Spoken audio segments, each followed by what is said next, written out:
Subscribe to Storylab. Now, let's begin this one. The morning air smelled of fresh coffee and betrayal, though Curtis Robertson only noticed the former as he zipped his overnight bag. His flight to Denver left in 3 hours, another pharmaceutical conference that would keep him away from home for 4 days. At 38, Curtis had built a respectable career as a research coordinator for medical trials, work that required precision, patience, and an ability to read between the lines of data. These same skills would soon save his life. Mr. Robertson? Linda Lambert stood in the doorway of his home office, her fingers twisting the hem of her cardigan. The babysitter had worked for their family for 2 years, a reliable presence in their suburban Connecticut home. She was 53, a former nurse whose steady hands and calm demeanor had made her indispensable after Tommy was born. But now those hands trembled. "What is it, Linda?" Curtis glanced at his watch. His wife Diana was still upstairs, supposedly getting their 4-year-old son ready for the day. Linda stepped inside and closed the door, her voice dropping to barely above a whisper. "Sir, don't go. Please. Pretend you left, but come back in 2 hours." Curtis felt his stomach tighten. "What are you talking about?" "Last night, I came back because I left my phone here. I have a key, for emergencies." Linda's eyes were red-rimmed, as if she hadn't slept. "I heard Mrs. Robertson on the phone in the kitchen. She didn't know I was here. Sir, the thing she said about Tommy." Her voice cracked. "It was horrifying. You must stay here today." The rational part of Curtis's mind wanted to dismiss this as some misunderstanding. Diana could be cold. Yes. Their marriage had grown distant over the past year, the warmth between them replaced by polite coexistence. But his son? Tommy was the light of his life, a bright, curious boy who asked endless questions about how things worked and why the sky changed colors. What did she say exactly? Linda's face went pale. "I can't repeat it all, but she mentioned today specifically. She said, once Curtis is gone, and something about finally being free of a burden." Mr. Robertson, she wasn't talking about divorce. The way she spoke about Tommy, tears spilled down her cheeks. "I've been a nurse for 30 years. I know what dark intentions sound like." Curtis's training kicked in, the same methodical thinking he used to evaluate clinical data. Who was she talking to? "I don't know. A man, I think. She called him baby and said everything was ready." Linda grabbed his arm. "Please, I could be wrong. God, I hope I'm wrong. But if I'm right and something happens to that little boy while you're gone." Curtis made his decision in seconds. "Okay, I'll do exactly as you say. Go home now, call in sick. Don't come in today. If anyone asks, you haven't seen me since yesterday."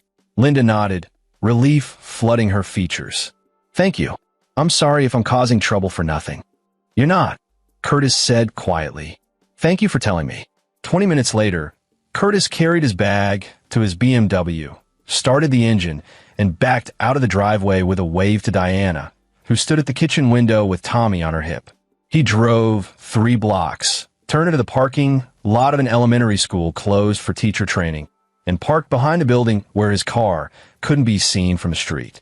His hands shook as he pulled out his phone. The 2 hours stretched ahead of him like an eternity. He couldn't just sit here. Using his phone's browser, Curtis logged into their home security system. He'd installed cameras 6 months ago after a string of break-ins in the neighborhood. One in Tommy's room, one covering the front door, one in the living room. Diana had complained they made her feel watched, so he'd promised to only check them when away on trips. Now he was grateful for every pixel. The living room camera showed Diana pacing, her phone pressed to her ear. Curtis couldn't hear audio. He'd skipped that feature to save money, but her body language spoke volumes. She was agitated, gesturing sharply with her free hand. Tommy sat on the couch, watching cartoons, oblivious. Curtis's mind raced through possibilities. An affair? That seemed likely given the baby reference. But free of the burden. What did that mean? Divorce would free her. Unless. His blood ran cold. Curtis had been the beneficiary of a life insurance policy his company required. But 2 years ago, Diana had suggested they get additional coverage. "We have a child now," she'd said. "What if something happens to one of us?" They'd both taken out policies, substantial ones. Curtis's policy on his own life was for $800,000. But the policy on Tommy. He pulled up his insurance company's app with shaking fingers. The policy on Tommy was for $300,000, taken out 18 months ago. Diana had handled all the paperwork. He'd signed without reading the details, trusting his wife. The beneficiary was listed as Diana Greer Robertson. Curtis felt bile rise in his throat. No, surely not. People didn't kill their own children for insurance money. That was monster territory, the stuff of true crime documentaries that seemed impossible when you heard about them. But Linda's words echoed. I know what dark intentions sound like. Curtis had 90 minutes before he was supposed to return. He used them well. First, he called his brother Fernando, a criminal defense attorney in Boston. They'd never been close. Fernando was older by 6 years and had always treated Curtis like an afterthought. But family was family. Curtis? Aren't you supposed to be on a plane? I need your help. Urgently. Curtis explained everything in clipped, precise sentences. Fernando listened without interruption, his legal mind processing the information. Do you have any proof beyond the babysitter's word? Not yet. That's why I'm going back. Then here's what you do. Record everything. Your phone, hidden cameras, whatever you can manage. Connecticut is a one-party consent state for recording, which means you can legally record conversations you're part of. Don't confront her directly yet. If she's planning what you think, she'll reveal herself. And Curtis, Fernando's voice softened. Get Tommy out of there first chance you get. If you're wrong, you can apologize later. If you're right, I know. Call me the second you have evidence. I'll drive down. Curtis spent the remaining hour researching. He discovered that spousal murders involving children were more common than he'd realized, often involving new romantic partners who saw existing children as obstacles. The pattern was disturbingly familiar. Growing marital distance, secret affairs, financial motives, and a suddenly convenient accident. He thought back over the past year. Diana had become secretive with her phone, angling the screen away when he entered a room. She'd joined a gym and started dressing differently, more provocatively. She'd seemed happier, but not happier with him. Happier in general, as if something in her life had changed for the better. There had been other signs too. Diana had recently suggested Tommy take swimming lessons, despite Curtis's protest that 4 was too young. She'd been insistent.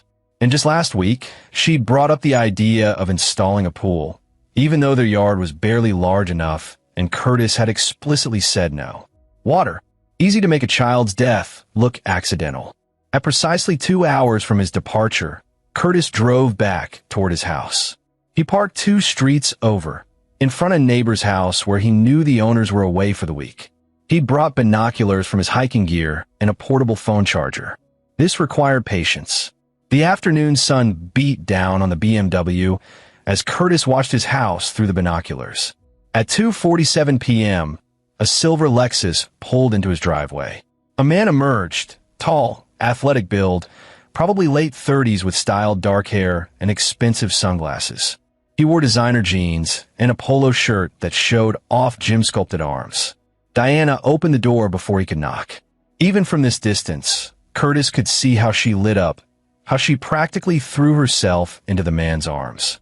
They kissed, long and deep, right there in the doorway of the home Curtis paid for. Curtis's jaw clenched, but he forced himself to stay calm, to observe. The man entered the house, Diana's hand on his lower back. Possessive. Intimate. Curtis checked the security cameras on his phone. The man, he needed a name. Curtis decided to think of him as Hugo since he looked like a pretentious Hugo, was now sitting on Curtis's couch, drinking from Curtis's coffee mugs. Tommy was nowhere visible on the living room camera. Curtis switched to Tommy's room camera. His son was there, playing with Lego blocks on the floor, building something elaborate. Safe. For now. The living room camera showed Diana and Hugo in conversation. Diana pointed toward the stairs, toward Tommy's room. Hugo nodded, pulled out his phone, and appeared to make a call. Diana leaned against him, her hand on his chest. Curtis's mind clicked through scenarios like a differential diagnosis. If they were planning to harm Tommy today, they'd need opportunity and a plausible story. Curtis was supposed to be in Denver. If something happened to Tommy while he was away, Diana would be the grieving mother. The insurance money would come through. She and Hugo could start their new life. But what was the plan? How were they going to do it? At 3:15 p.m., Curtis noticed movement near his backyard gate. A white van with evergreen pools and spa maintenance, printed on the side, had parked on the street behind his house. Two men got out carrying equipment. Curtis's blood froze. The pool. Diana had been asking about the pool, but they didn't have a pool. They'd never even gotten estimates. Unless. Curtis jumped from his car and ran, no longer caring about stealth. He sprinted through the Hendersons' yard, vaulted their fence, and came up through his own backyard. The two men from the van were setting up what looked like a temporary above-ground pool in the center of his lawn, the kind you could fill with a hose in a few hours. One of them, a heavy-set man with a beard, noticed Curtis. "Hey, buddy, this is private property. You're not supposed to be back here. This is MY property. What the hell are you doing?" The man's confusion seemed genuine. "We got a work order for a pool setup and safety demonstration. Lady of the house called our company this morning, said it was urgent for her kid's birthday party tomorrow." "Show me the work order." The man pulled out a tablet, swiped through some screens. "Diana Robertson, 447 Maple Drive. That's this address." She paid cash up front, extra for same-day service. Curtis's mind raced. A pool setup and safety demonstration. Diana was going to claim Tommy drowned during a pool safety lesson. An accident. A tragic accident that happened while Curtis was away. The temporary pool would be taken down afterward. No permanent evidence. "Listen to me very carefully," Curtis said, his voice deadly calm. "I'm Curtis Robertson. This is my house. My wife did not have my permission to order this, and you need to leave. Now." The bearded man exchanged glances with his co-worker, a younger Hispanic man who looked increasingly nervous. "Sir, we don't want trouble. We just work for the company." Lady seemed normal when she called. "I'm sure she did. But you're leaving, and you're taking that pool with you. We can't just." "Leave it then. Send me a bill. But you're not setting that up, and you're not doing any demonstration with my son. Do you understand?" The younger man was already packing equipment. "Tony, come on. This isn't worth it. Something's weird here." Tony, the bearded man, hesitated, then nodded. Okay, we're going. But our boss is going to be pissed about the cash we're losing. Tell your boss to call me. I'll explain everything." Curtis gave him his cell number, then stood watching until they'd loaded their van and driven away. Only then did Curtis turn toward his house. Through the patio door, he could see Diana in the kitchen, her back to him. Hugo sat at the kitchen table. And Tommy was still upstairs in his room, safe. Curtis pulled out his phone, started a voice recording app, and walked inside through the back door. "Curtis." Diana whirled around, her face going white. "What are you?" "I thought you had a flight." "Flight was delayed." Curtis lied smoothly, his eyes meeting Hugo's. The other man had stood up, his posture defensive. Up close, Curtis could see Hugo was younger than him. Maybe 33 or 34, with the kind of polished look that came from money. "Airline called, some mechanical issue. Won't leave until tomorrow morning. So I'm home for the day." He smiled, letting it reach his eyes. "Lucky me, right? Get to spend unexpected time with my family." Hugo cleared his throat. "I should probably go. Don't leave on my account." Curtis moved to the refrigerator, pulled out a beer, made a show of being casual. "Diana, you're going to introduce me to your friend?" "This is Hugo Fitzgerald," Diana said, her voice strained. "He's a contractor. I was getting estimates for some work on the house." "Really? What kind of work?" Diana's eyes darted to Hugo. "Just general renovations.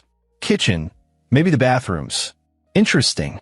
And does this general renovation consultation usually happen with you two alone in the house, with Tommy upstairs and me conveniently out of town?" Curtis took a long drink of his beer, watching them over the rim. "Or maybe the renovation has something to do with the pool company I just sent away from our backyard?" Diana's face went from white to red. "You were spying on us?" "I live here, Diana.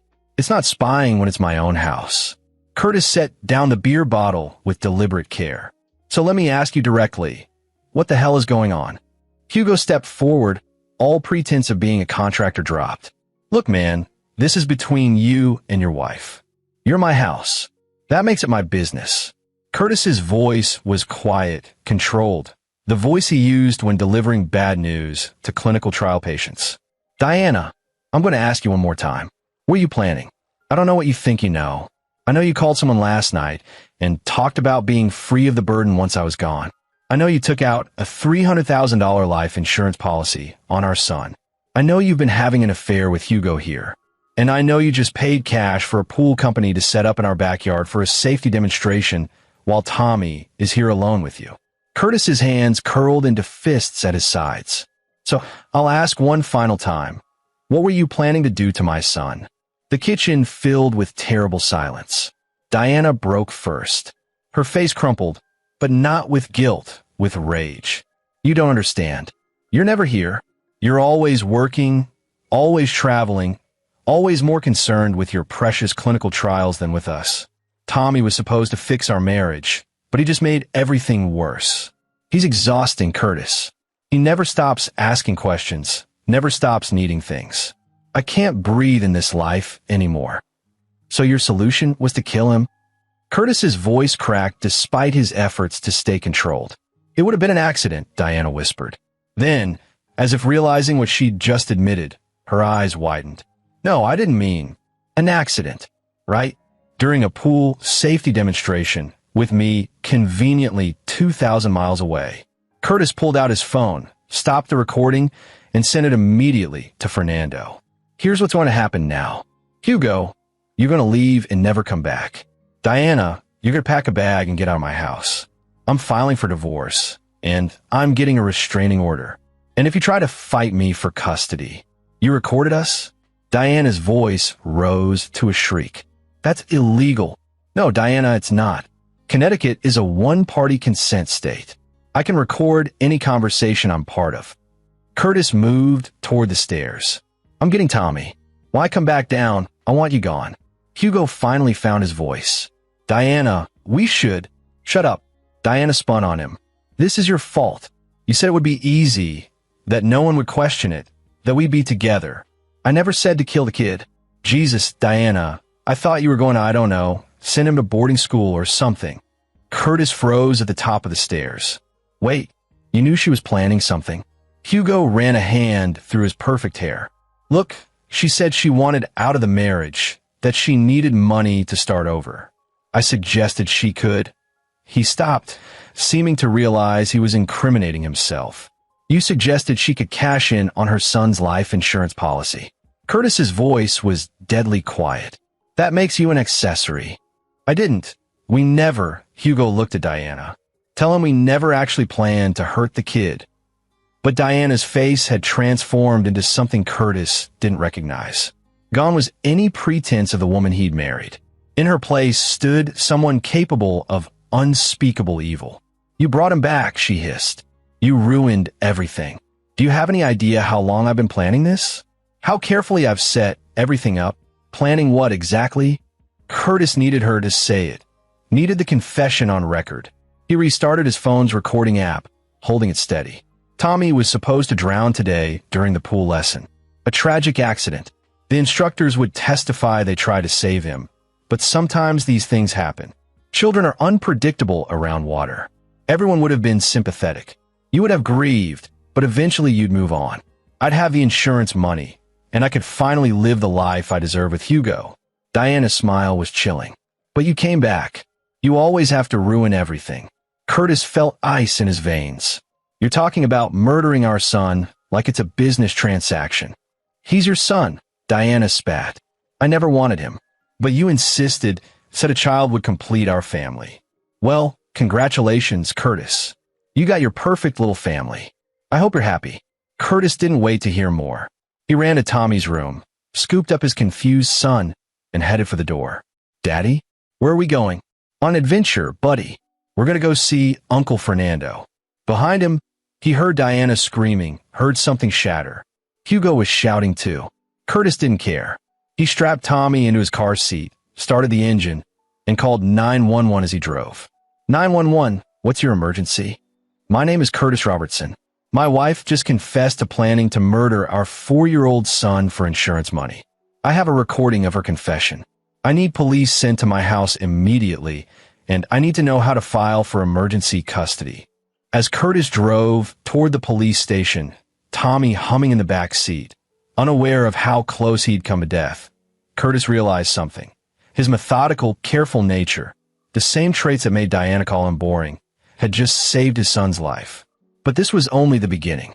Diana would lawyer up, Hugo would try to distance himself, and Curtis would need to prove in court that he was the fit parent and that his wife was a monster. The game had changed, and Curtis Robertson had every intention of winning. The police station smelled of burnt coffee and desperation. Curtis sat in an interview room, Tommy on his lap, while Detective Patrick Hobbs reviewed the recordings for the third time. Hobbs was in his 50s, with gray hair and tired eyes that had seen too much of humanity's worst. Mr. Robertson, this is substantial evidence. Hobbs paused the recording at the point where Diana described the planned drowning. Your wife essentially confessed to conspiracy to commit murder. That's a Class A felony in Connecticut. Can you arrest her? Already done. Units were dispatched to your residence 20 minutes ago. Both Mrs. Robertson and Mr. Fitzgerald were taken into custody. Hobbs leaned forward. Now, I need you to tell me everything from the beginning. Every detail. Curtis did, starting with Linda's warning that morning. Hobbs took notes, occasionally asking clarifying questions. When Curtis mentioned the insurance policy, Hobbs made a call that resulted in a financial crimes detective joining them within minutes. Detective Charlene Riley was younger, sharp-eyed, with the kind of focused intensity that made Curtis think she'd be terrifying in an interrogation room. $300,000 on a 4-year-old? That's a red flag right there. Most policies for children max out around $50,000, specifically to prevent this kind of scenario. I didn't know that, Curtis admitted. I signed the paperwork without reading it carefully.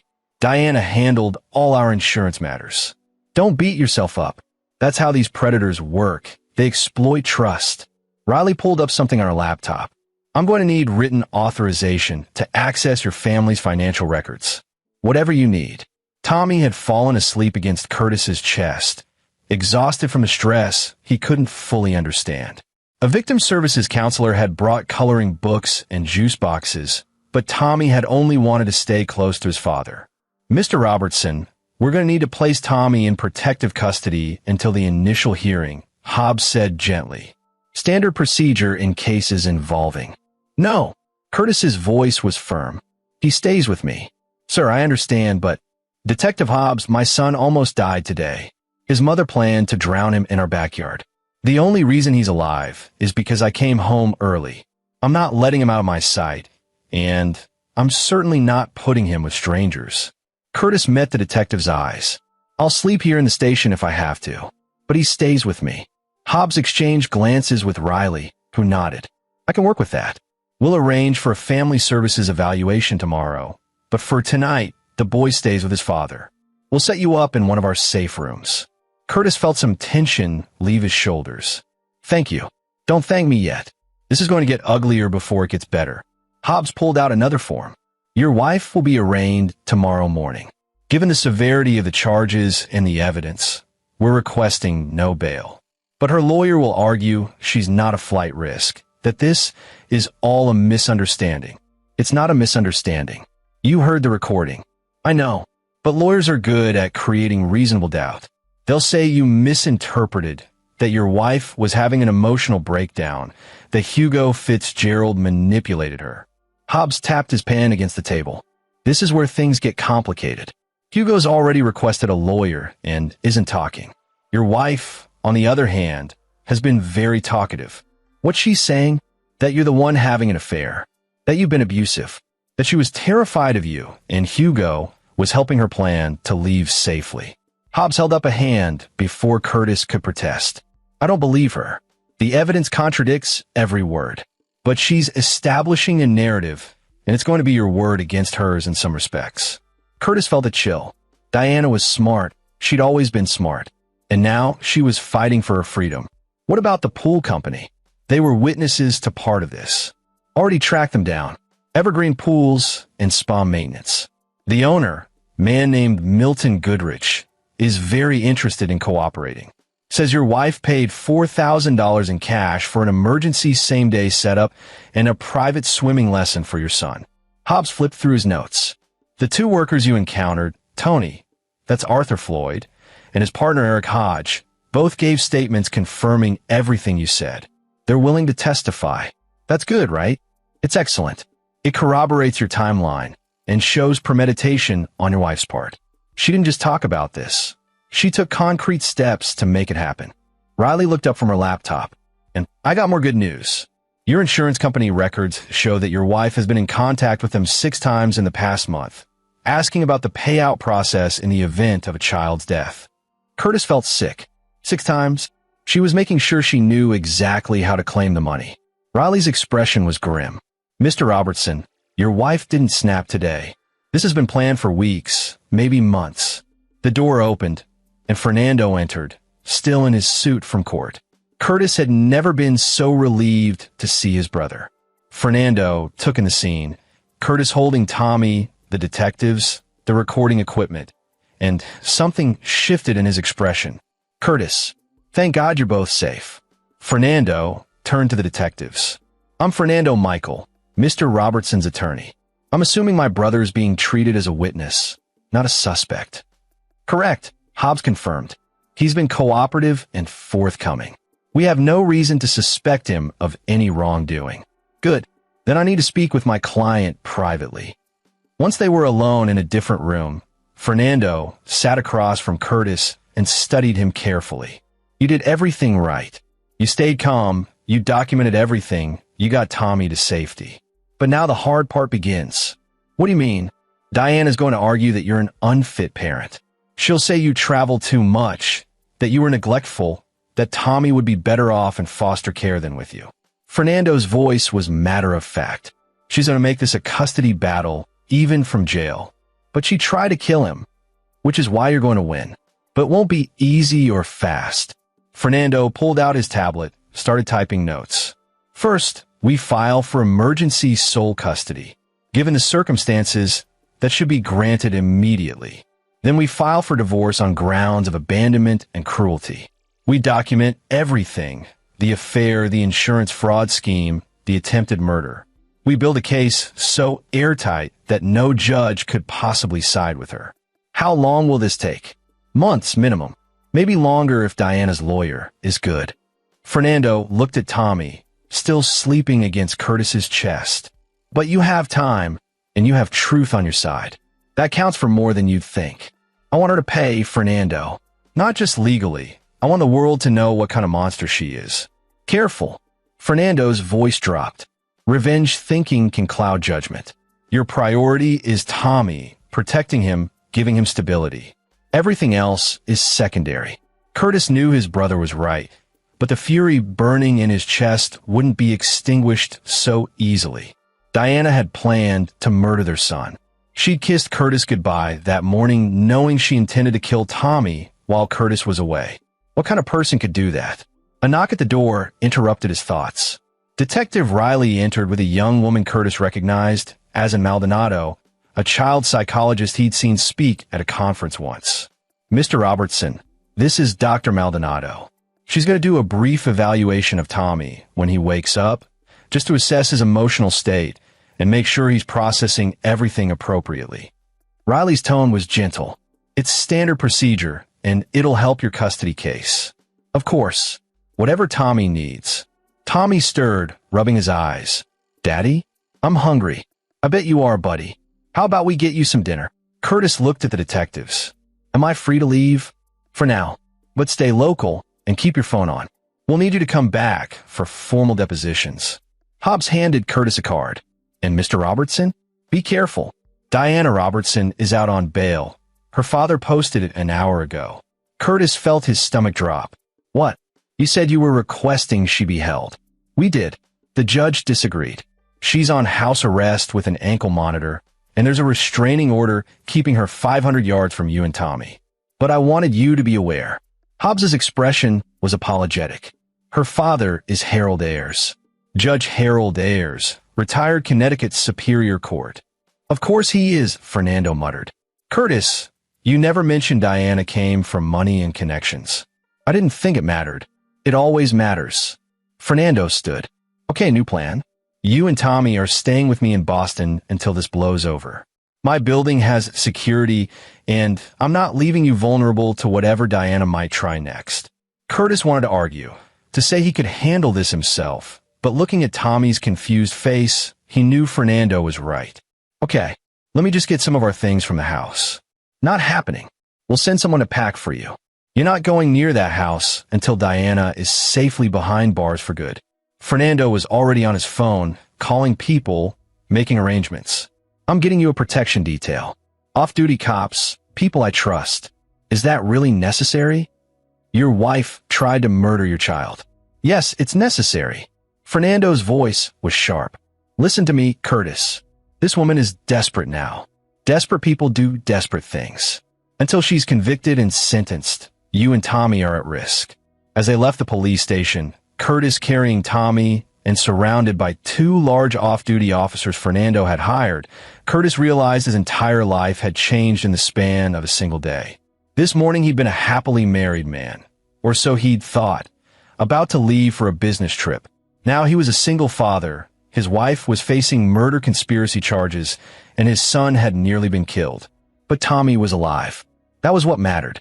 Still, as Curtis buckled Tommy into a rental car, Fernando had insisted they not use Curtis's own vehicle in case Diana tried something. Curtis couldn't shake the feeling that this was far from over. Diana had always been meticulous, always thinking 3 steps ahead. She'd planned Tommy's death for weeks or months. What else had she planned? And more importantly, why? The affair with Hugo explained some of it, but not everything. Diana came from money. Her father was a judge, her family well-connected. She didn't need $300,000. So why risk everything for a child's life insurance payout? As Fernando drove them north toward Boston, Curtis stared out the window into the darkening evening and realized he didn't really know his wife at all. And that terrified him more than anything. The safe house Fernando had arranged turned out to be his own penthouse apartment in Boston's Back Bay, a sleek modern space with floor-to-ceiling windows and enough security to make Fort Knox jealous. Curtis stood in the guest bedroom, watching Tommy sleep in the borrowed pajamas Fernando's assistant had purchased, and try to process everything that had happened. It was nearly midnight. In 14 hours, his life had become unrecognizable. You should eat something. Fernando appeared in the doorway with a plate of sandwiches. When's the last time you had food? Curtis couldn't remember. I'm not hungry. Eat anyway. You're no good to Tommy if you collapse. Fernando set the plate on the dresser. I've been making calls. Diana's lawyer is Randall Klein, corporate guy, not criminal defense. Her father must have pulled in a favor because Klein doesn't usually take these cases. Is that good or bad for us? Good. Klein's out of his depth with a murder conspiracy charge. He'll make mistakes. Fernando sat in the armchair by the window. But we need to talk about something else. I pulled Diana's financials, legally, through proper channels, with the court's permission. Curtis, your wife has been embezzling from your joint accounts for the past 8 months. Curtis turned sharply. What? Small amounts, under $500 at a time, so you wouldn't notice. But it adds up. She's moved nearly $43,000 into a private account you don't have access to. Fernando pulled up bank statements on his tablet. The account is in her maiden name, Diana Ayers, at a bank in the Cayman Islands. She was planning to run with Hugo. That's my read. The life insurance on Tommy was just the payday to fund their new life. But there's more. Fernando swiped to another document. Hugo Fitzgerald isn't who he says he is. His real name is Hugo Fitzgerald, no capital G, and he has a record. Fraud, embezzlement, identity theft. He served 3 years in a New Jersey prison and got out 18 months ago. Curtis felt cold spreading through his chest. Diana was involved with a convicted criminal, who likely saw her as an easy mark. Rich woman, unhappy marriage, access to money and insurance policies. Fernando met his brother's eyes. Curtis, I think Hugo manipulated Diana into this. Not that she's innocent. She clearly made her own choices. But Hugo has a pattern. This is his MO. He finds vulnerable women, convinces them to commit fraud or theft, then disappears with the money. So what does that mean for the case? It means Hugo might flip on Diana to reduce his sentence. He'll claim she was the mastermind, and he was just the dumb boyfriend who didn't know what she was planning. Fernando set down his tablet, which is why we need Diana to confess to everything before Hugo gets that chance. How do we do that? We don't. The police do. But we can help by giving them leverage. Fernando began pacing. Diana's biggest weakness right now is her father. Judge Ayers posted her bail, which means he either doesn't believe she's guilty or he's in denial about his daughter's capacity for evil. Either way, he's vulnerable to the truth. You want me to talk to her father? Not you. Me. And not talk. More like present evidence. Fernando's smile was grim. Judges are officers of the court. They can't be seen supporting criminals, even their own daughters. If I can show Judge Ayers exactly what Diana planned, with evidence he can't deny, he might convince her to plead guilty. And if he does it, then we go to trial and we bury her. But trials are unpredictable, and juries can be swayed by a woman's tears.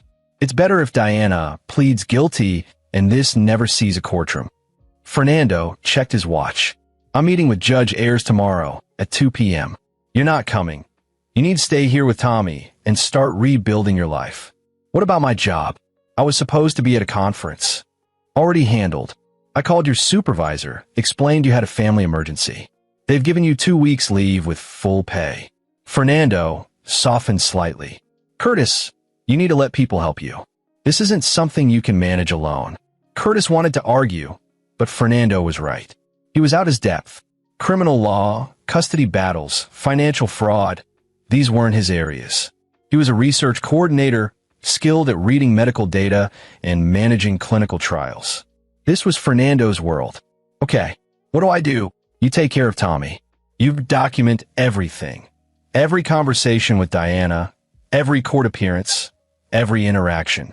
You build a timeline and keep meticulous records. That's what you're good at. Fernando gripped Curtis's shoulder. And you trust me to handle the legal side. Deal. Deal. After Fernando left, Curtis sat by Tommy's bed and watched his son sleep. Tommy's face was peaceful, innocent. He had no idea how close he'd come to death. No concept that his mother had wanted him gone. How did you explain something like that to a 4-year-old? Curtis pulled out his phone and composed an email to Linda Lambert. Linda, I can never thank you enough for what you did today. You saved my son's life. I'm in Boston for the next few days, but when this settles, I'd like to talk about you continuing to work for us. Tommy loves you, and I trust you completely. You're more family than employee. Please let me know if you're comfortable staying on. Curtis. He hit send, then opened a new document on his phone and began typing everything he could remember about the past year. Every suspicious moment, every red flag he'd ignored, every time Diana had been cold or distant or strangely interested in insurance policies. The document grew longer as memories surfaced. Curtis realized there had been dozens of warning signs. He'd just been too trusting, too focused on work, too willing to believe the best of his wife. That would never happen again. At 2 a.m., unable to sleep, Curtis logged into the home security system one more time. The cameras were still active. The police hadn't shut them down. He watched the empty living room, the kitchen where Diana had confessed to planning murder, the backyard where Tommy was supposed to have drowned. Movement caught his eye on the front door camera. Diana. She stood on the porch, her ankle monitor visible above her bare foot. She was staring directly at the camera, her face illuminated by the porch light. For a long moment, she just stood there. Then she smiled. It was the most chilling thing Curtis had ever seen. Not angry or desperate, but calm. Almost amused. As if she knew something Curtis didn't.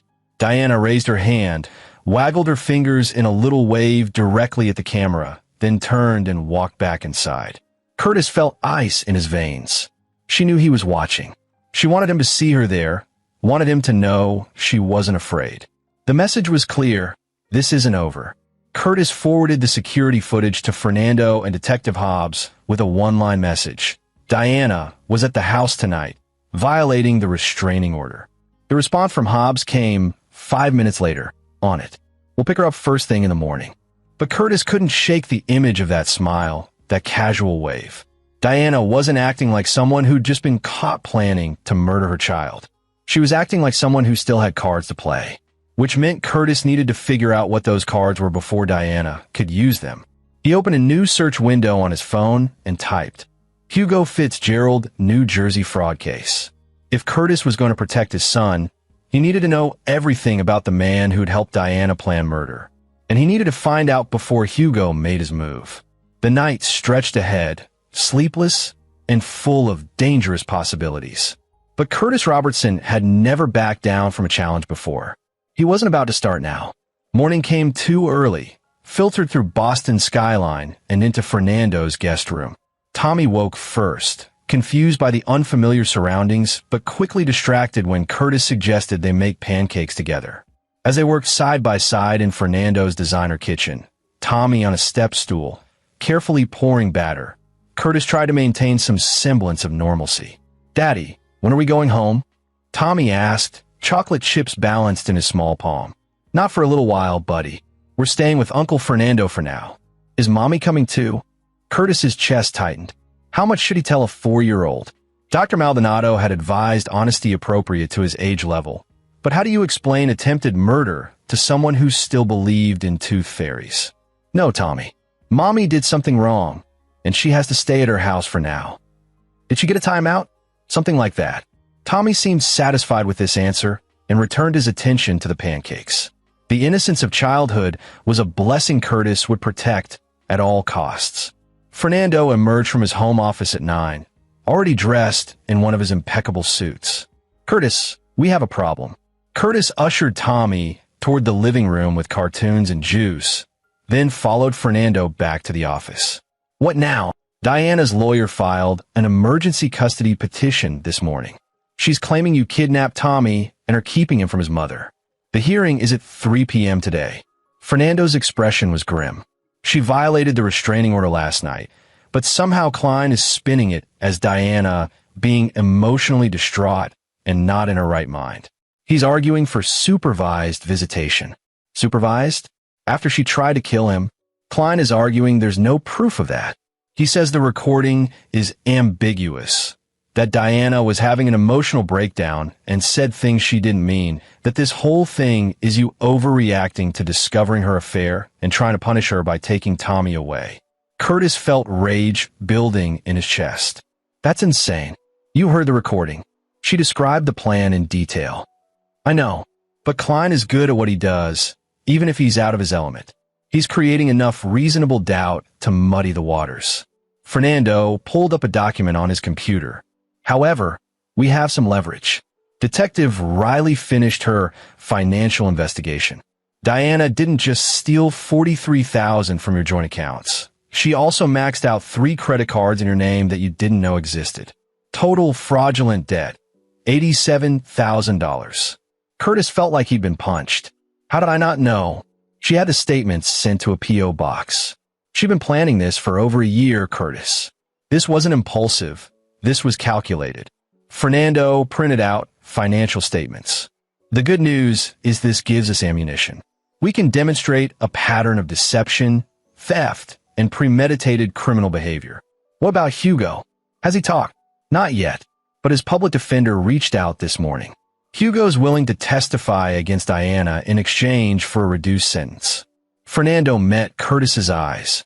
He's claiming Diana manipulated him, that she was the mastermind, that he tried to talk her out of the plan, but she wouldn't listen. That's bullshit. Probably. But it doesn't matter if it's true.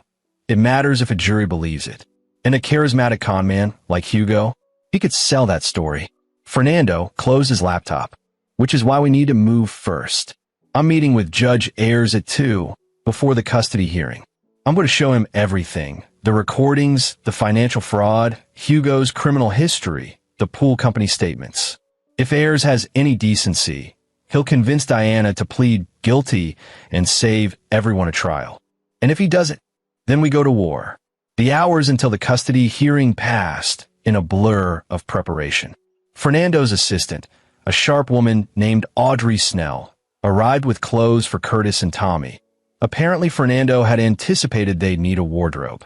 Dr. Maldonado stopped by to evaluate Tommy again, spending an hour playing blocks with him while asking careful questions. He's remarkably resilient, she told Curtis afterward.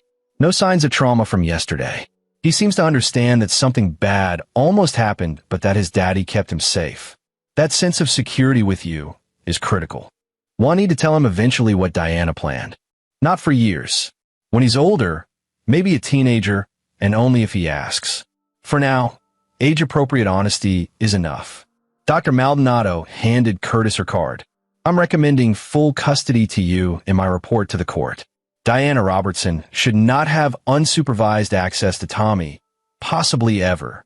At 2 p.m., Fernando left for his meeting with Judge Ayers. Curtis stayed behind with Tommy and Audrey, trying not to obsess over what was being said. He'd met Diana's father only a handful of times. The man was formal, distant, more interested in his judicial legacy than his family. Curtis had always wondered if Diana's coldness came from her father's emotional unavailability. Fernando returned at 2:45, his expression unreadable. Curtis waited until Tommy was absorbed in a video game before asking, "How did it go?" Judge Ayers didn't believe me at first. Said I was trying to destroy his daughter's reputation to help you in the divorce. Fernando poured himself a scotch despite the early hour. So I played in the recording. All of it.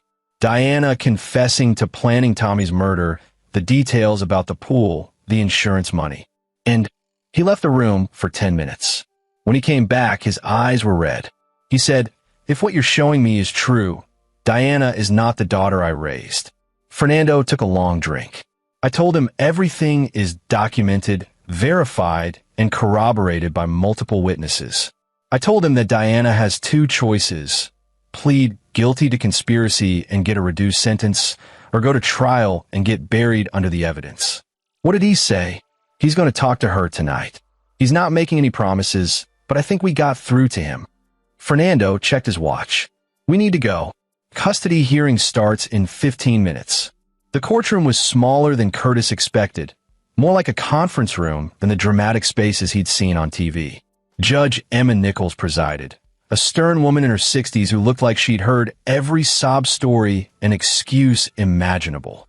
Diana sat at the defendant's table with Randall Klein, wearing a conservative dress and minimal makeup, looking every inch the grieving, misunderstood mother. Curtis wanted to vomit. The hearing moved quickly. Klein argued that Curtis had overreacted to discovering his wife's affair and was now using their son as a weapon. Mrs. Robertson made a mistake, Your Honor. She had an affair, and she said some regrettable things in an emotional moment.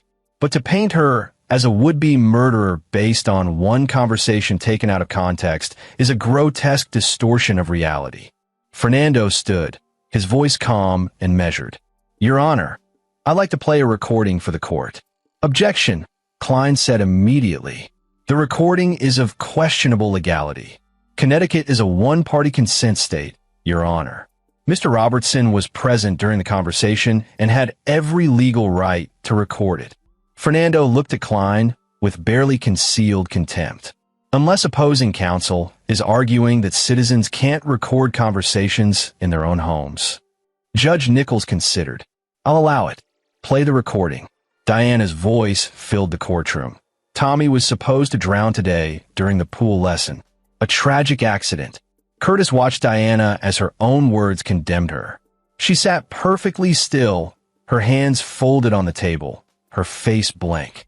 Only her eyes moved, darting once to Curtis with such pure hatred that he felt it like a physical blow. When the recording ended, Judge Nichols removed her glasses and cleaned them slowly. Mr. Klein, I assume you have an explanation for this. Your Honor, my client was under extreme emotional duress. She'd just been confronted about her affair and said things she didn't mean in a moment of panic. There was never any actual danger to the child. She paid a pool company $4,000 cash to set up that same day. Fernando interrupted. She contacted the insurance company 6 times in the past month asking about payout procedures for a child's death. She stole nearly $90,000 from joint accounts and credit cards. This was not a momentary lapse in judgment. This was premeditated attempted murder. Judge Nichols looked at Diana. Mrs. Robertson, do you have anything to say? Diana stood gracefully. When she spoke, her voice was soft, trembling slightly. Your Honor, I love my son. I would never hurt him. Yes, I had an affair, and yes, I said terrible things when Curtis confronted me. I was panicking, trying to say whatever would make him believe I was sorry. But I never would have actually hurt Tommy. The pool was for a party, the insurance inquiries were, because I was worried about our financial security. Everything has been twisted to make me look like a monster. She was good, Curtis had to admit. If he didn't know better, he might believe her. But Judge Nichols had been doing this too long. Mrs. Robertson, do you expect this court to believe that your comments about your son drowning during a pool lesson on the same day you secretly arranged for pool installation were purely coincidental? I wasn't thinking clearly. Curtis had just. Enough. Judge Nichols put her glasses back on. I'm granting temporary sole custody to Mr. Robertson. Mrs. Robertson, you are prohibited from any contact with a minor child pending resolution of the criminal charges against you. Supervised visitation is denied. This court stands adjourned. The gavel came down with finality. Klein immediately began arguing for reconsideration, but Judge Nichols was already leaving. Diana turned to Curtis, her mask of victimhood slipping for just a moment. The look she gave him was pure venom. You'll pay for this, she mouthed. Curtis met her gaze steadily. No, Diana, you will. The victory should have felt better. Curtis had won custody, Diana was facing serious charges, and Tommy was safe. But as they drove back to Fernando's apartment, Curtis couldn't shake the feeling that something was wrong. You're quiet, Fernando observed. You just won. Your son is legally yours. It's not over. Diana's not done yet. She's facing conspiracy to commit murder charges, Curtis. Her father is going to convince her to plead guilty. Even if she goes to trial, we have overwhelming evidence. This is over. But Curtis remembered that smile on the security camera, that casual wave. Diana had looked like someone with a plan, not someone caught red-handed. What was he missing? Back at the apartment, Curtis put Tommy down for a nap and then opened his laptop. He'd been researching Hugo Fitzgerald all morning, pulling together pieces of the conman's history. 3 fraud convictions, 2 identity theft charges, 1 embezzlement case. Hugo targeted women, always women with money, always women in vulnerable positions. But the more Curtis read, the more something nagged at him. Hugo's previous victims had been older women, wealthy widows, or divorcees. Diana was only 35, still married, not independently wealthy. She didn't fit the pattern, unless the target wasn't Diana. Curtis pulled up the timeline he'd been building. Diana had met Hugo 14 months ago at her gym. The affair had started shortly after. The life insurance policy on Tommy had been taken out 18 months ago, before Diana met Hugo. Before, Curtis felt ice crawl down his spine. He pulled up their life insurance records again, studying them more carefully. The policy on Tommy had been Diana's idea, yes. But she'd also increased Curtis's policy at the same time, from the standard $800,000 to $2 million. $2 million, payable to Diana in the event of Curtis's death. Curtis's mind raced. What if the plan wasn't to kill Tommy? What if Tommy was never the target at all? He opened a new search. Accidental deaths that trigger life insurance payouts. Car accidents. Drowning. Falls. Carbon monoxide poisoning. Curtis called Fernando. I need you to check something. The life insurance policies. Is there a double indemnity clause? Let me look. Curtis heard typing. Yes. Both policies have double indemnity for accidental death. Why? Because I don't think Tommy was the target. I was. Silence on the line. Then explain. Diana took out the policies 18 months ago, before she met Hugo. She increased my policy to $2 million with double indemnity. If I died accidentally, Diana would get $4 million. Curtis was pulling up more records, his clinical mind assembling data points. She said Tommy was supposed to drown during a pool lesson today. But what if that wasn't the plan? What if Tommy was the bait? I'm not following. I was supposed to be in Denver. I get a call that Tommy has drowned. What do? I rush home immediately. I'm devastated, not thinking clearly, grieving. Curtis felt the pieces clicking into place. And on the drive home from the airport, I have an accident. Maybe my car goes off the road. Maybe I'm so distraught I crash. Or maybe someone causes the accident. Fernando finished, his voice grim. Hugo. Diana collects $4 million. Everyone is sympathetic. Poor woman lost her son and her husband in the same week. The investigation focuses on Tommy's drowning, not my death, because grief-stricken people do have car accidents. Curtis felt sick. Tommy's death was never about the insurance money on him. It was about setting up my murder. Jesus Christ. Fernando was quiet for a moment. Curtis, if you're right, then Diana is far more dangerous than we thought. This isn't a crime of passion or desperation. This is calculated, sophisticated murder. And she's still out there, on house arrest, knowing her plan failed. Curtis looked toward the bedroom where Tommy slept. Fernando, what if she tries again? What if she has another plan? Then we make sure she can't execute it. Fernando's voice was hard. I'm calling Detective Hobbs. If we can prove this was a real plan, it upgrades the charges from conspiracy to attempted murder. Attempted murder of you, not just the conspiracy involving Tommy. That's a life sentence. We need Hugo to flip. He's the only one who knows the full plan. Hugo's public defender thinks he's clever, waiting for the best deal. Maybe it's time to show him that his silence isn't protecting him, it's condemning him. Fernando paused. Let me make some calls. Don't go anywhere, and keep Tommy close. After hanging up, Curtis returned to his research. If Diana had planned his murder this carefully, what else had she done? He pulled up their joint bank statements going back 2 years, their credit card bills, their tax returns. There, 6 months ago, a charge for $1,500 to a company called Sage Private Investigations. Curtis called the number listed on his credit card statement. A woman answered, Sage Investigations, how can I help you? My name is Curtis Robertson. I'm calling about a charge on my credit card from 6 months ago. Can you tell me what service was provided? I need to verify your identity first, sir. Can you provide the last 4 digits of the card and your date of birth? Curtis did. He heard typing.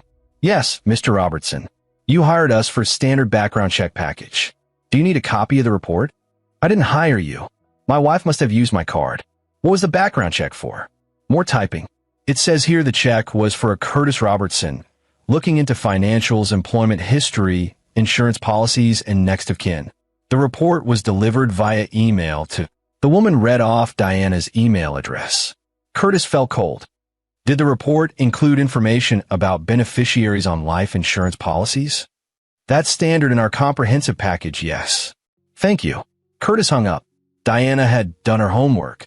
She'd investigated him like he was a mark, learning exactly what his life insurance situation was, confirming he'd be worth more dead than alive. This wasn't a desperate woman pushed to extremes. This was a predator selecting prey. Curtis called Detective Hobbs directly. I need to come in. I found something important.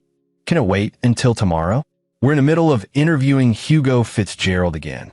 It can't wait. Diana wasn't trying to kill Tommy. She was trying to kill me. Tommy's death was supposed to make my murder look like a grief-induced accident. Silence. Then, get here now. Bring everything you found. An hour later, Curtis sat in an interview room at the police station. Fernando had insisted on coming, and Audrey was watching Tommy, while Detective Hobbs and Detective Riley reviewed his evidence. The private investigation report, the timeline, the insurance policies with their double indemnity clauses. This changes everything, Riley said quietly. If you're right, Mrs. Robertson was planning a murder-for-hire scheme, and Hugo Fitzgerald was the hired killer. We need Hugo to confirm it, Hobbs said. If he admits Diana paid him to cause Curtis's accident, we have her cold. He won't talk without a deal, Fernando pointed out. Then we give him a deal. Hobbs stood. But first, we need to arrest Diana again. This time, we're charging her with attempted murder and conspiracy to commit murder. No judge will grant bail on charges like that. 30 minutes later, Curtis watched through a one-way mirror as Diana was brought into the station in handcuffs. She no longer looked like the composed woman from the courtroom. Her hair was disheveled, her ankle monitor had been removed, and her eyes were wild. You can't do this, she screamed at the officers. My father is a judge. You'll all lose your jobs. Your father is the one who called us, Hobbs said calmly. After I showed him the evidence of your plan to murder your husband, he decided he'd had enough. He's the one who said to arrest you. Diana's face went white. Then her expression transformed into something Curtis had never seen before. Pure, undiluted rage. Curtis did this. That bastard turned my own father against me. No, Mrs. Robertson. You did this by planning to murder your family. Hobbs placed a folder in front of her. We have the private investigator's report you commissioned. We have the insurance policies. We have Hugo Fitzgerald's testimony. He's confessing everything right now in exchange for a reduced sentence. Hugo wouldn't. Diana stopped, realizing her mistake. Wouldn't what? Betray you? Turn on you to save himself. Hobbs smiled without humor. That's exactly what he's doing. He's telling us how you approached him with the plan, how you promised him $1 million to cause Curtis's accident, how he was supposed to make it look like your husband was too grief-stricken over Tommy's drowning to drive safely. Curtis watched Diana's face cycle through emotions: shock, denial, fury, and finally, calculation. She was trying to figure out if this was a bluff. I want my lawyer. Smart choice. Because you're going to need one. Hobbs stood. Diana Robertson, you're under arrest for attempted murder, conspiracy to commit murder, insurance fraud, and identity theft. You will be held without bail pending trial. As I led Diana away, she looked directly at the one-way mirror. Curtis knew she couldn't see him, but it felt like she was staring right through the glass into his soul. This isn't over, Curtis, she screamed. You think you've won? You have no idea what I'm capable of. But Curtis did know. That was the terrifying part. He knew exactly what his wife had become, or maybe what she'd always been. A monster wearing a human face, someone capable of killing her own child just to set up her husband's murder. And he knew something else. Diana was right about one thing. This wasn't over. Not until she was behind bars for the rest of her life. The trial began 3 months later on a gray November morning.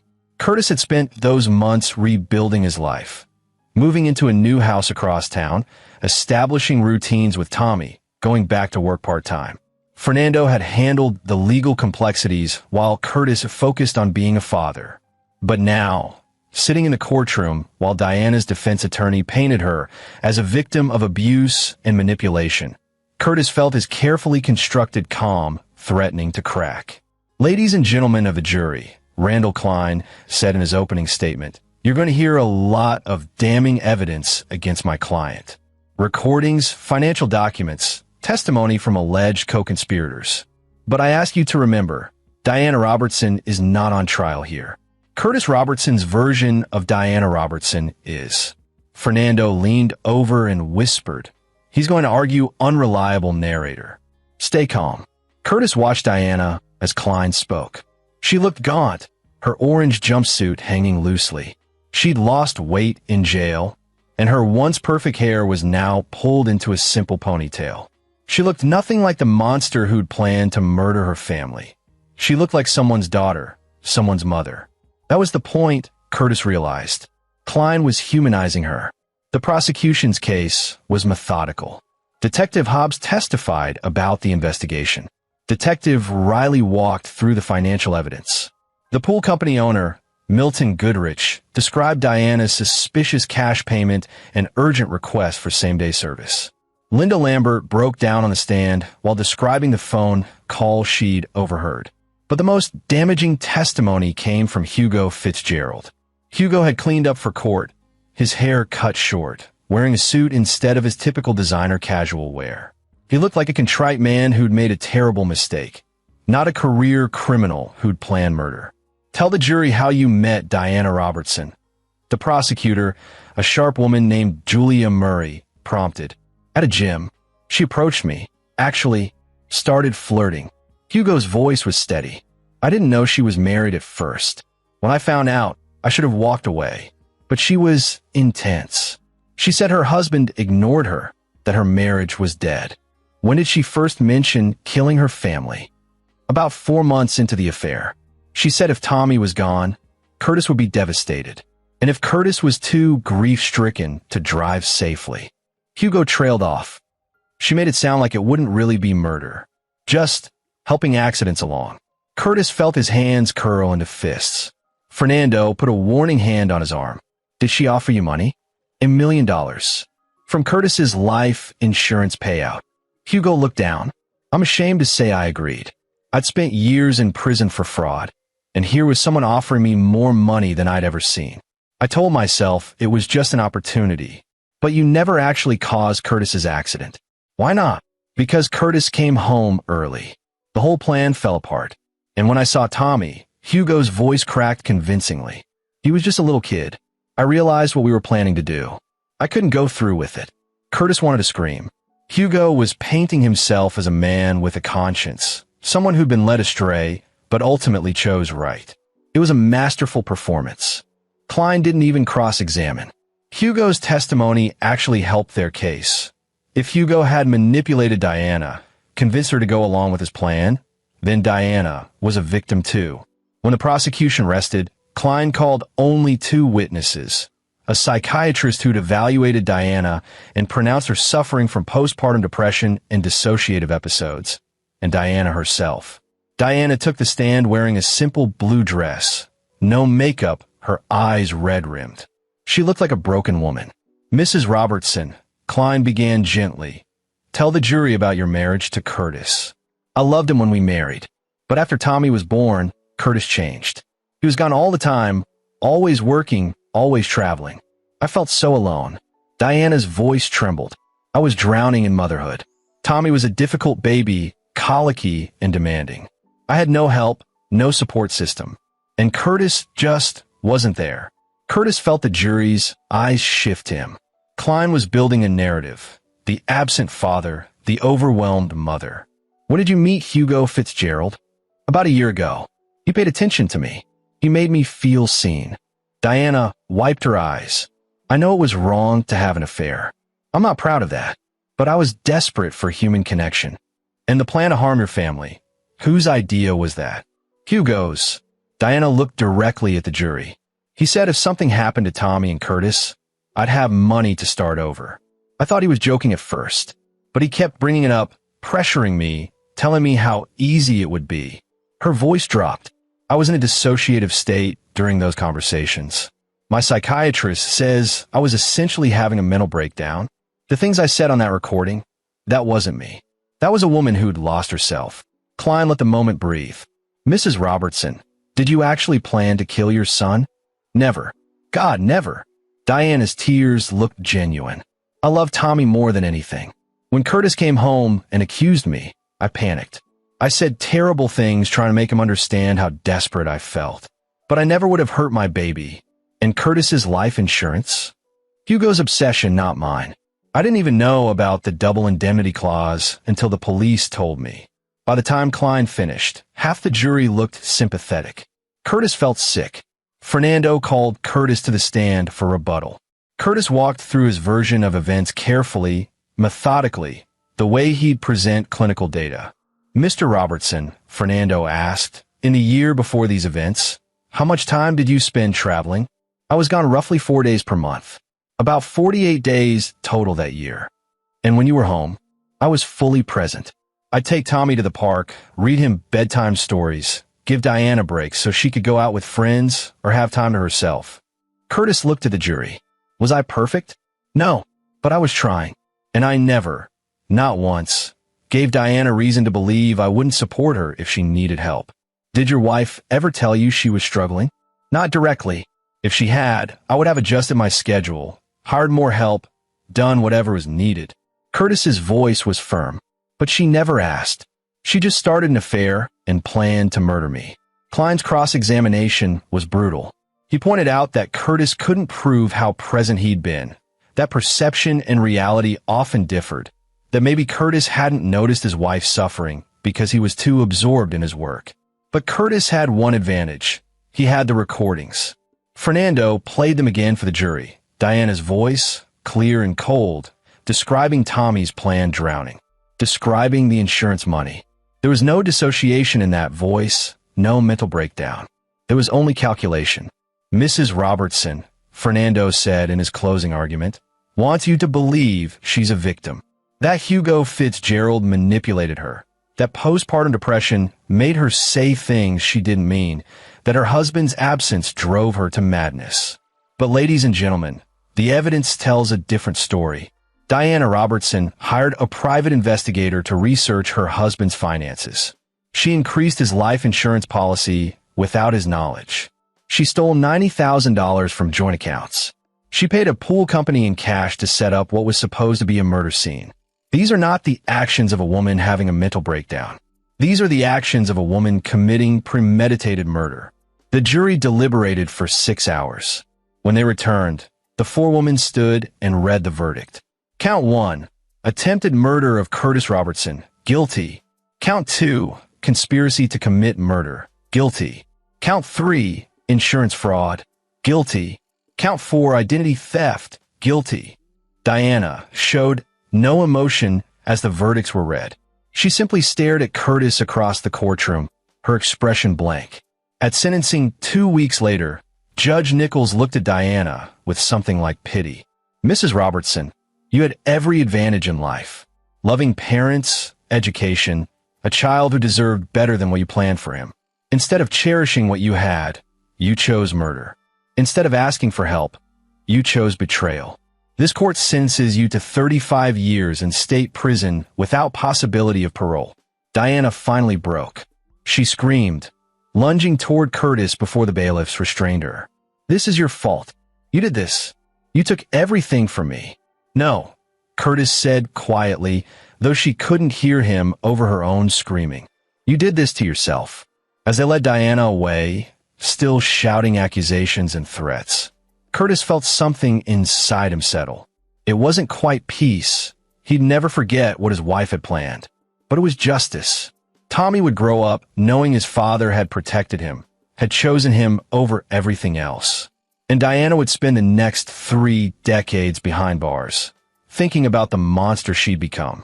Curtis walked out of the courthouse into winter sunlight, Fernando beside him. It's over, Fernando said. Yeah, Curtis agreed. It's finally over. But he was wrong. 6 months later, Curtis was reading to Tommy at bedtime when his phone rang. Fernando's name flashed on the screen. Curtis, we have a problem. Curtis stepped into the hallway, keeping his voice low. What kind of problem? Diana's appealing her conviction. Her new lawyer, not Klein, someone else, has found a technicality. Something about the original search warrant for her phone records. Fernando sounded tired. They're arguing that without the phone records, most of the other evidence is fruit of the poisonous tree. Can they really overturn the conviction? It's unlikely, but they can drag this out, force a retrial, make us go through everything again. Fernando paused. There's something else. Diana's been writing letters from prison. To Tommy. Curtis felt ice in his chest. What? The prison has blocked them so far. Part of the restraining order. But her lawyer is arguing that denying a mother contact with her child is cruel and unusual punishment. They're petitioning the court for supervised letter privileges. Absolutely not. She tried to kill him. I know, and I'll fight it. But Curtis, you need to prepare for the possibility that this isn't as over as we thought. Fernando's voice was gentle. Diana has time now. All the time in the world to plan appeals, to find new lawyers, to figure out ways to disrupt your life. After hanging up, Curtis stood in the hallway for a long time. He thought about Diana in her prison cell, still manipulating, still plotting. He thought about Hugo, who'd gotten only 10 years thanks to his cooperation and would be out in 7 with good behavior. He thought about the decades ahead, always looking over his shoulder, always waiting for the next legal challenge. Then he went back into Tommy's room and finished reading the story. Because that was what mattered. Not Diana's machinations, or the imperfect justice system, or the fear that she'd never truly be gone from their lives. What mattered was Tommy's sleepy smile, his small arms wrapping around Curtis's neck, his whispered, "Love you, Daddy." What mattered was that Curtis had won where it counted. Tommy was safe, happy, and loved. The boy had nightmares sometimes, would wake up crying for reasons he couldn't explain. But Curtis was always there, ready to comfort and protect. Diana had taken his marriage, his trust, his illusion that the world was fundamentally safe. But she hadn't taken his son, and she never would.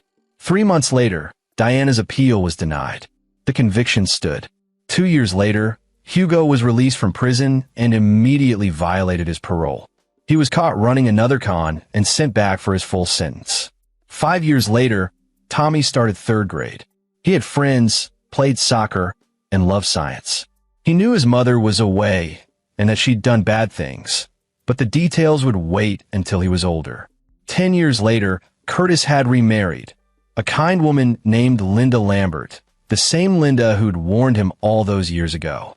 She'd stayed with the family, first as a babysitter, then as something more. They'd fallen in love slowly, carefully, both of them damaged by Diana's betrayal in different ways. Tommy, now 14, stood as the best man at their small wedding. He'd grown into a thoughtful, brilliant young man interested in criminal psychology, perhaps not surprising given his history.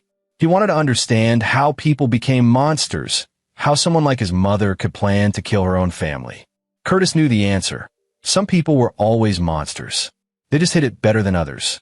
Diana remained in prison, her appeals exhausted. Curtis had visited her once, when Tommy was 12 and asking questions about why his mother had done what she'd done.